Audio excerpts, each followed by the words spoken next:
it's getting closer, going faster than a roller coaster. Love like yours will surely come my way. School is not that bad. So on school, I guess it's like, I think learning's important, but like the whole like schooling system, I guess, is probably like flawed to a point. It's like, I don't know, it's too much pressure. It's boring. We have too much homework. I have more homework. Like, I usually have to do more homework than I do classwork, and it's stupid. I don't like it. Me every day, it's getting closer, going faster. One day, as my fourth period English 10 class was getting ready to begin writing their claim data warrant essays on whether or not they feel it is important to read multicultural texts in school, one of my students turned to me and said, "This is stupid." Not long after this incident occurred, another student working on his multicultural essay looked at me and said, "I don't get what these people are so upset about. If they don't like it here, they should go back to their own country."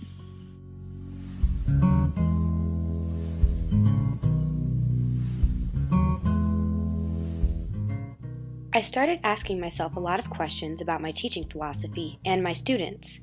Maybe it was more important for me to focus on teaching tolerance than a claim data warrant essay. Or maybe their negative outlooks had something to do with their disconnect from the assignment. It was possible that these students just didn't see the relevancy in writing the essay. At the same time, how could I ignore their blatant intolerance of diverse cultures? These experiences brought me to one encompassing question. How can I utilize relevancy to engage my students in meaningful learning?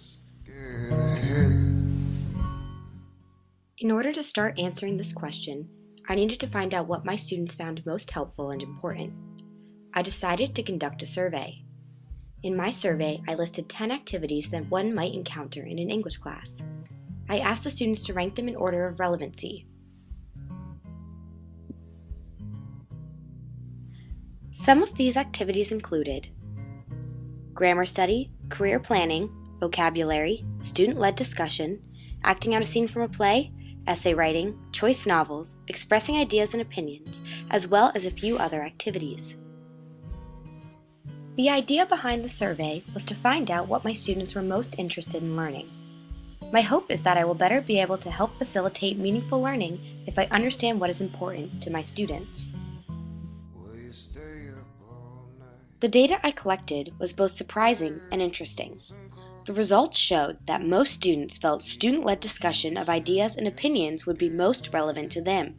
And a very close second was grammar functions, followed by vocabulary and learning literary terms. At the bottom of the list were practicing expressing an opinion or information through public speaking, followed by acting a scene from a play or drama. The data suggests that students want a space where they can discuss ideas and opinions on their own free will, but with grammar placing in a close second, I wonder if these students feel that there are assumptions about English that must be met. According to them, English must consist of grammar, vocab, and literary terms. At the other end of the spectrum, the two last place items involve public speaking. I wonder if these items placed last because students fear a situation where they must take social risks by speaking in front of their classmates. In order to get a better idea of what my students' responses meant, I decided to interview a few of my students. I know exactly what I want to do with my life. I'm just not sure what it is that could help me along the way in English class or math class or any of that.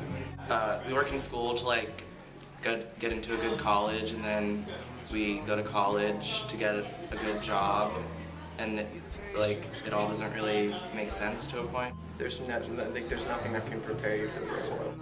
In school, you're taught a lesson and then given a test on that lesson. In life, you're thrown a test through which you learn a lesson. Given the data I've received from my students via the survey and interviews, I've concluded that teaching to individuals' internal syllabus will provide the students with relevant information that they can next try and apply to real-world scenarios. This data only takes me one small step closer to answering my initial question and leads to many more unanswered questions.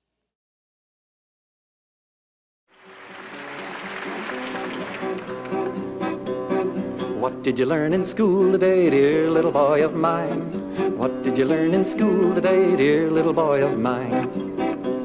I learned that war is not so bad. I learned about the great ones we have had. We fought in Germany and in France, and someday I might get my chance. That's what I learned in school today.